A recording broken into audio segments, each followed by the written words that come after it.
The current NIL financial model is going to tear down Iowa State, but at the same time, Iowa State has a major advantage. Jamie Pollard went on a podcast, and we're talking about it today on Locked On Cyclones.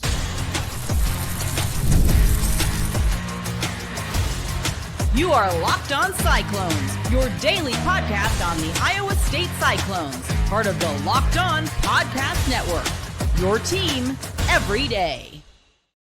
Welcome into Locked On Cyclones, part of the Locked On Podcast Network, your team every day. Shout out to you for being here every single day and making this your first watch or listen of the day. I appreciate it more than you know. Whether you're watching on YouTube or listening on your favorite podcasting platform, make sure you hit subscribe so we can prove once and for all that is, in fact, a Cyclone state. Today, we are talking about Jamie Pollard hopping on a mic for about an hour, and he had a lot to say. I've got it broken up into three kind of general segments, but I'm going to be completely honest, this is going to be a little bit more free-flowing than usual. We're going to talk about ISU and the NIL landscape as a whole in the first 10-ish minutes.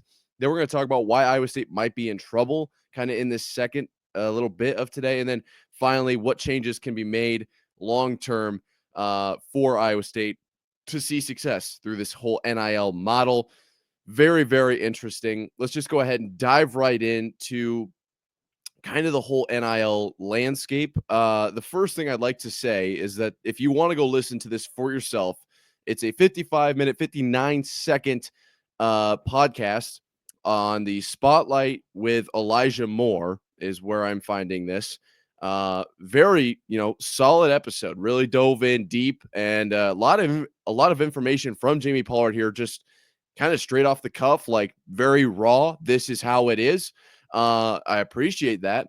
A lot of tricky kind of things that came up, to be completely honest. And so the first thing that we haven't really done, I suppose, here is kind of run through what the NIL kind of continuum has looked like over the course of its life, right? So a name that a lot of people kind of associate with NIL in the early days was Destroying.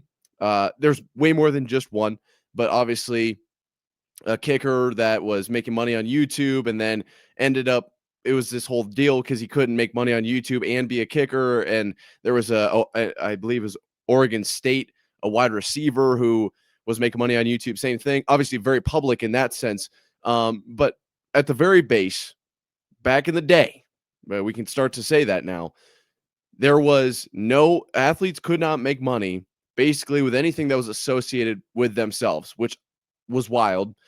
So, Jamie Pollard used the example of athletes couldn't even have a t-shirt company if they were associated with a school as an athlete, because there was this idea or this kind of fear that someone would come in and buy all of their t-shirts just because they want them to stay at the university they're at, or like, hey, I will buy every single one of your t-shirts if you're willing to come over to this university. Like, it was a different time with restrictions on the transfer portal and everything like that, but that was kind of the idea behind it. And same thing with YouTube, and it kind of all got lumped in together, that YouTube not necessarily getting donations or anything, but you maybe could, like, it was this whole thing. And so eventually law gets passed, and that's no longer the case. And for the last few years, we've been looking at athletes can be paid, but the school can't be involved. It's got to be through a collective. And so these collectives kind of aggregate all these funds and they dish them out to the coaches, and the coaches kind of decide who's getting paid what on a super zoomed out level, right? And that's what it's been. Certainly been very interesting. Pollard did throw in that ISU has raised about $5 million a year the last 2 years. I think it's a solid number. Shout out to it's the We Will Collective. I think that's definitely made a difference. I think more so on the basketball side of things, but also across the board, definitely in every sport. And now with this House Hubbard, we've talked so much about House versus the NCAA about to be passed by Judge Wilkins. We're looking at kind of a new saga in this whole NIL. Well, I would say it's a new chapter in the NIL saga, I guess is probably the right way to say that, where it looks like July 1 is potentially going to be the start of this. Basically, schools can now provide up to, Pollard said 20 million. I believe the number that I'm going to run with is 20 and a half, because that's what I've seen. And from what I have gathered, it's basically based off of 22% of athletic revenue generated. But I have that in like quotations because some of the things that Pollard was saying, I'm not quite certain on. I haven't really heard a whole lot about, and so I can't wait to kind of convey that to you and then see what you guys think down below. But basically, we're going into this new chapter, and Pollard talked a lot about how this is going to strain Iowa State. Now, we'll talk about that kind of more in the second segment, or maybe at least in a few minutes. Like I said, maybe a little bit more of a fluid episode because this is based off of just an hour of Pollard talking. But at the end of the day, 5 million from a collective is different from, maybe Alabama, who's able to raise this much money, 60 million, or just throw out a number. I don't know what their collectives are making, but it's going to be different. The SEC is going to be different from the Big 12 programs that have seen a lot of success, even within smaller conferences are going to see different numbers thrown around. It also might just be luck of the draw, right? So like two schools that have seen similar success potentially, maybe one has someone who graduated that is much more tied into sports and very successful versus the other school had a guy who graduated and is very successful but doesn't really care about their alma mater or the sports program. So that money is not coming back to the university. Could just literally be luck of the draw in that regard as well. And so I don't have numbers on every program. And to be honest, I didn't even have the numbers on Iowa State up until about an hour ago when I heard that Iowa State raised $5 million a year for the last 2 years. When you look at that $5 million, that's only a quarter basically of what that $20.5 million would be for these schools to dish out. Now, I think that that's probably a good thing. Apparently I'm wrong. And I'm really hoping I can get Pollard on here. I really am. After listening to this conversation, I want to be able to ask him questions. I have questions just on how this whole thing is going to work. So hopefully we can find out more. But it sounds like maybe the NIL is going to be able to work in addition to the $20.5 million. So maybe there's the potential for actually, you know what? That's kind of the third segment thing. But that $5 million a year, I think, that's just a kind of kudos basically to every Iowa State fan for all this. I know Brent Bloom does a great job of running We Will and raising that money, fundraising, and passing that along to the athletes. With Iowa State and the NIL landscape, just to stick true to the actual title of this segment, to me, it's felt more like a little bit of a bonus for Iowa State athletes. It's been like playing for Iowa State is something separate from the money. You don't come to Iowa State just for the money. It's kind of how I've looked at it. Obviously, we've talked so much about culture, and Jamie Pollard said a lot about, I think it was 98% of athletes who fulfill their eligibility, their athletic eligibility, graduate from Iowa State. And they have, over the last 20-something years or 17 years or some number he threw out, they have significantly exceeded what the general student body has as far as GPA goes. Now, I will throw in here something he didn't mention. Only 450 athletes is what he talked about. It's much smaller sample size, okay, compared to 30,000. And also, I don't want to make any assumptions. It's just that much smaller sample size is what I'm going to go with there. And so nonetheless, you see success is basically what I'm trying to say there. A lot of that, it's, it feels like you come to Iowa State for a great education. You come to Iowa State for more reasons than just the money, basically, is what I'm trying to say here. And I don't know if that's going to work long term. I really don't. And I think that is the perfect segue into why Iowa State might legitimately be in trouble, which is like the exact opposite of what I have been saying as far as this rev share goes. So stick around and see what I have to say about that, because I don't even know. It's totally rocked my world. Coming up right after this. Get the supplies you need from the site made for the skilled trades, Supply House. Whether you're in plumbing, HVAC, or electrical work, Supply House is the reliable way to order products online. Their easy-to-use website is packed with helpful resources and the latest product info to help you get the job done right. Plus, with a complete inventory of over 200,000 parts from over 400 plus top brands, you'll find exactly what you need delivered fast from coast to coast. Need help with an order? Supply House offers expert support and industry-leading service, so you'll always talk to a real person. And for trade pros looking for an extra edge, their free TradeMaster program offers exclusive perks like a dedicated phone line, free shipping, and discounts on every order. Thousands of skilled professionals are already taking advantage, and now it's your turn.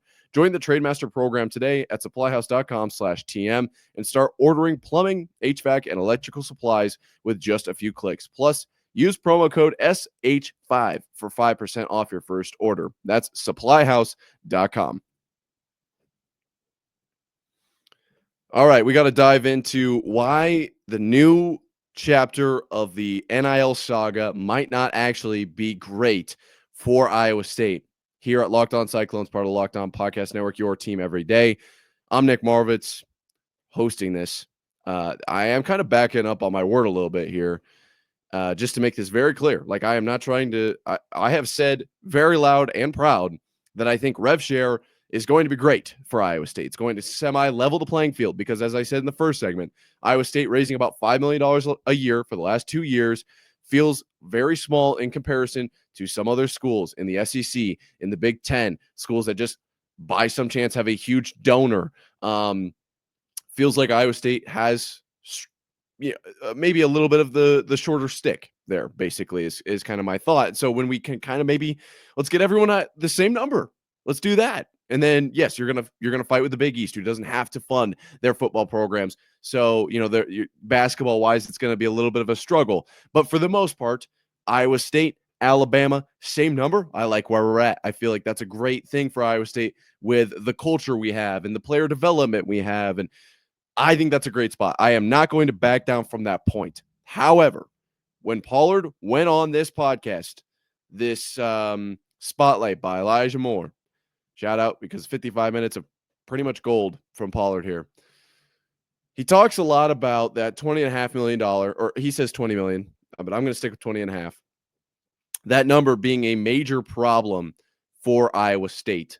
And, there were some things that it took a little bit for me to really connect on, but it sounds like the Board of Regents in the state of Iowa does not allow the universities to fund athletic programs. Now, I know what you're thinking. Feels like they should be the same thing. I don't know how much of that is legit. Like, they are the same, but they're not, or what exactly. But it sounds like you can kind of treat them like separate entities. So the University of Iowa and the Iowa Athletic Department seem to be different because Jamie Pollard mentioned that the University of Iowa took a $60 million loan over COVID from the University of Iowa. The athletics department took this loan from the University of Iowa and mentioned they haven't started paying it back, whatever. I don't know about anything about that. Allegedly, maybe they have started. I don't care. But that's evidence of this university and athletics department being separate from each other. So why does that matter? Some schools, some universities are able to pour money into their athletics department to help fund that $20.5 million mark. Like I said, I do not know, because I thought this was going off of the 22% of athletic revenue generated. I am acting under what my current knowledge is at this moment in time, that I was basically, what I had heard was ticket revenue, obviously concession sales, things of that nature, all of that money compiled. And that's this number. And of X number, you can take up to 22% or $20.5 million, whichever happens first. You can choose how much you want to use, but you can't go over 22% and you can't go over $20.5 million.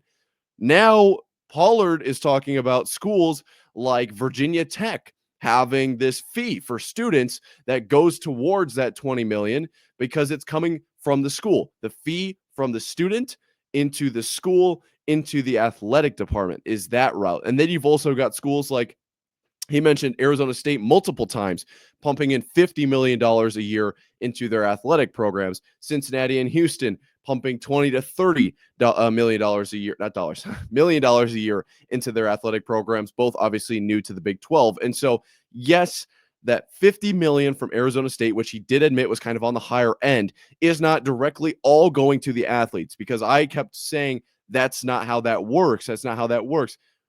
He's saying that they're, from what I understand, they're putting that $50 million into the athletics department.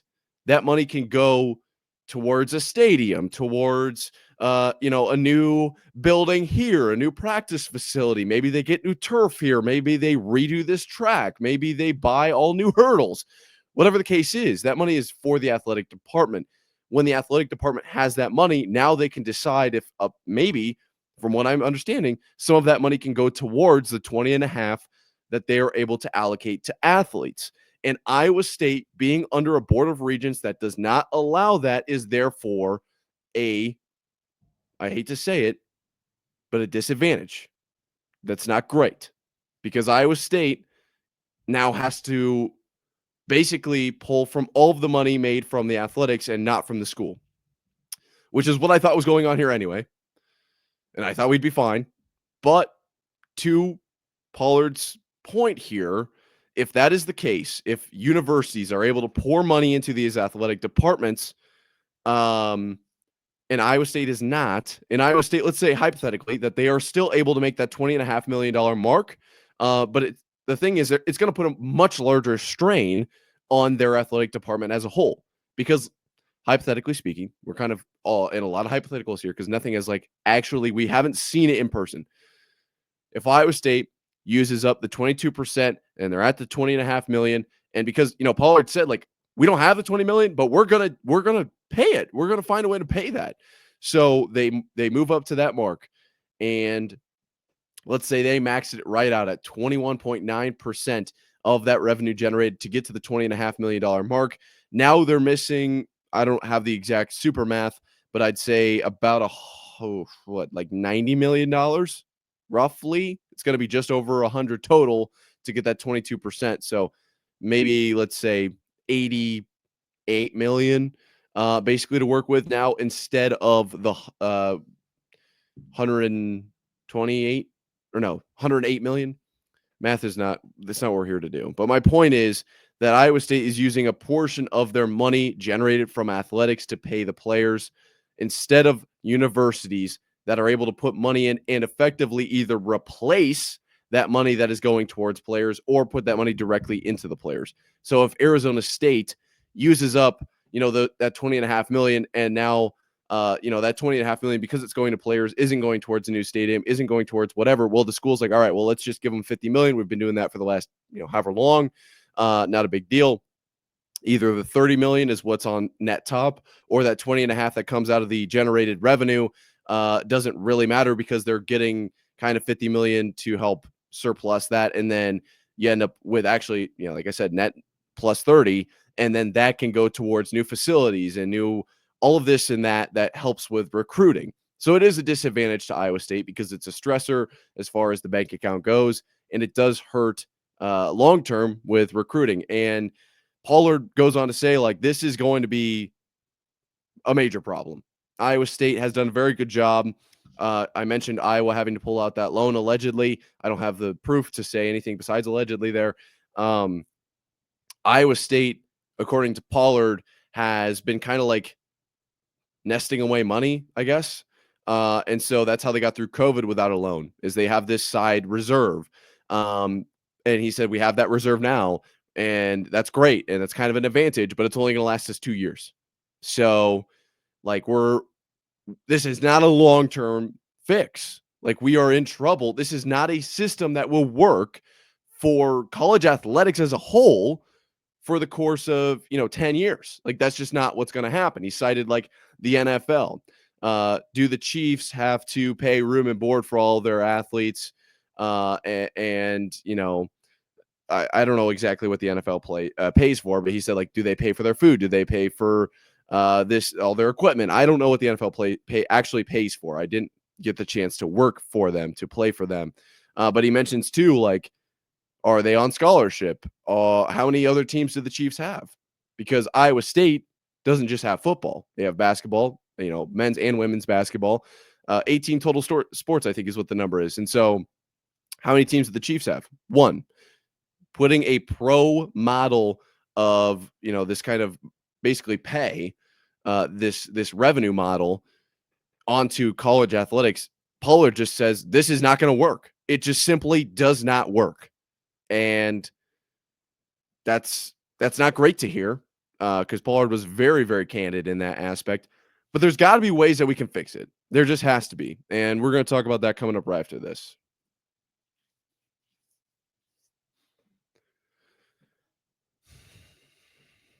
So we've taken a look kind of at Iowa State in the whole NIL situation currently. We've talked a lot about what maybe is causing ISU some stress in this new chapter of the NIL saga here at Locked On Cyclones, part of Locked On Podcast Network, your team every day. Now let's talk about maybe some changes that could be made, or at least how can Iowa State alleviate the pressure. The first thing that I just mentioned, and we will talk about right away, is the reserve. So as far as state of Iowa schools with this whole state of regions thing, like Iowa State does have an advantage with that kind of reserve on the side, in the fact that they don't have to, like, they can just use that money. That's kind of what it's there for, is from my understanding. Like, nobody expected COVID to happen. Nobody was in 2010 like, all right, we've got 10 years to prepare for this wild event. Don't know what it's going to be, but it's going to happen. So let's start scouring away money. No one was doing that. They, I guess, were just putting money away in case of emergency. And then COVID happens, and it's like, all right, well, we've got all this money on the side. We're going to be just fine, which is really cool. And another reason to be a Cyclone fan. But we found ourselves in kind of a back-to-back emergency type situation. And now Iowa State needs to pull from that reserve again. And Pollard says, we basically have 2 years. And then he mentioned, quickly in passing, like, I wonder if he didn't say, this is not a quote, but basically, if they could pull out a loan similar to how Iowa got to, would that give them another 2 years? So you have 4 years, kind of. And he talked about, like, we're going to play this game as long as we possibly can. We are not going to wave the white flag early, because there are so many economic, it's all so tied together. You mentioned when Iowa State didn't have any home games or whatever it was in 2020 for football versus this last year with 7, there was like over $100 million difference in Story County alone. And so, yeah, that's what happens. Sports drives the economy at times. I get that. It's going to be a big deal. But also, Pollard mentioned, and I can't believe I didn't say this earlier, like, Iowa State, if they can't figure this out, basically, like, they can't be in the Power 4. They can't be in the Big 12, which was wild to hear. I can't find it in my notes here, but I know he said that. And I was like, what are we? There's no way it's that dark. Is that really is that what this has come to? That we're actually legitimately having to leave a Power 4? That's crazy. Iowa State is in that much trouble. And he talked about after those 2 years, maybe those 4 years, Iowa State is just in a net deficit. I don't know the numbers as well as Pollard, I guess, because I thought we were going to be just fine. But Pollard was very clear, very transparent about if this continues, Iowa State will be in trouble. So, I'm no expert, but what can we do for changes? The first thing I mentioned kind of in that first segment, I don't know if the collective basically can be a bit of a mediator, meet the school. So with whatever donations come in to We Will, if the school will match or not match, but make the difference. So if, let's say, We Will stays at that $5 million a year, then Iowa State only has to foster up $15.5 million. Maybe that's, I don't know how does that work? Is that enough? Because if all the other collectives are involved and the schools are able to put in 20.5 and the collective's like, all right, well, it's maybe, let's say it's a bigger school, so they have 10 million in their collective. So now across the board, school X has $30 million to use, as opposed to Iowa State, who's having to put 15 in from this athletic department and 5 from the collective just to get to that $20.5 million mark, which makes them competitive, not even like above anyone else. I don't. This whole situation is so wild and unpredictable that I don't have a great answer, but that's something that comes to mind. I don't know if that's even if that works, but to be completely honest, after watching that episode, I don't even know what's legitimately real. I thought for sure that we were acting under that 22% of revenue and the $20.5 million mark. Like, I didn't know that that's how it was working at all. So I greatly appreciate that Jamie Pollard comes on and clears that all up for us. And I am doing my best to kind of convey that information. As far as other steps, I do think that the somehow leveling of the playing field is going to be very important, just because otherwise you're going to get into bidding wars, and it's going to become, TV ratings or markets that schools have, and those are the schools that are going to be the best, as opposed to truly kind of what college athletics has been outside of a few top dogs, like a relatively sort of level play. And I know that people are going to disagree with me on that, but for the most part, it's a little bit more level, in my opinion. And so when you gravitate towards just who has the most money, that to me is a problem. You're going to run into the Alabamas, the Georgias, who have these major donors and are on primetime television all the time, and they have all these deals, obviously with ESPN and Fox and CBS or whatever, but also with every single local business, because associating yourself with a winning program like Alabama or Georgia shows a lot for your brand. I don't think they have Hy-Vees in Alabama. I don't know. I've never been. But Pollard mentioned Hy-Vee, so I'm going to say, like, if Hy-Vee was able to associate themselves with Alabama football, I imagine that would look pretty good for Hy-Vee, just because of how good Alabama is at football, or Georgia, or even like a Texas right now, new with the SEC, but still relatively solid. My point being that we have to find some way, in my opinion, to level this out.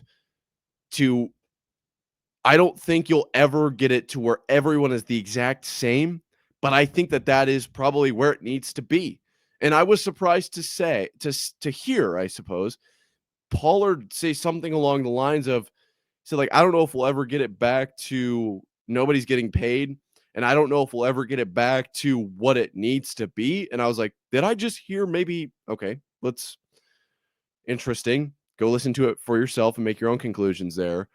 If that's, but I think what I'm saying is, if everyone's at zero, everyone's at zero. There is no one that is over the table getting paid more than anyone else, or universities that are able to use more money than anyone else. That's what we've been acting under for the last how many years before NIL was passed. Obviously, there was going to be McDonald's bags that didn't really have quarter pounders in them. I understand that. But for the more large majority, there was an understanding that $0 were being moved.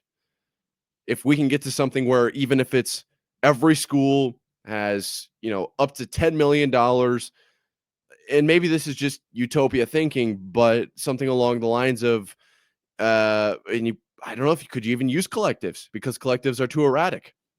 How do you go about that? I don't know if there's a great way. Unfortunately, that's why I'm just sitting here behind a mic in my apartment, as opposed to at some major conference table conversing with, I don't know, whoever. Well, I guess the NCAA doesn't really have a Roger Goodell, but there has to be some way to get to even. I think that's the fix down the road, and somehow not stressing the athletic programs, because I didn't even know that was differing from state to state. When Virginia was brought up, I looked into that, and that's potentially a legitimate thing.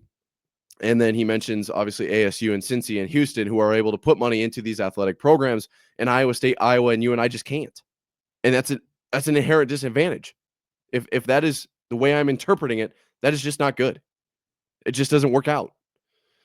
So I don't have the answers, but I will say this interview, the way I am understanding it right now, certainly opened my eyes to Iowa State being in much more trouble with this new rev share model than I had initially thought. And maybe it's not in a year. Maybe it's not in 2 years. Maybe it is in 3 years, unless we get a loan. Maybe it's not then the 3 years or 4 years, but in 5 years, 6 years, 7 years, what does that look like? Because now my ears are definitely more perked than they were 2 hours ago. Let's put it that way. Shout out to you guys for making it to this point. Obviously, watching the whole thing. I appreciate every single one of you. Be sure to subscribe so we can prove it is, in fact, a Cyclone state. Can't wait to see you guys on Monday, of course. Until next time, Cyclone fans, sign.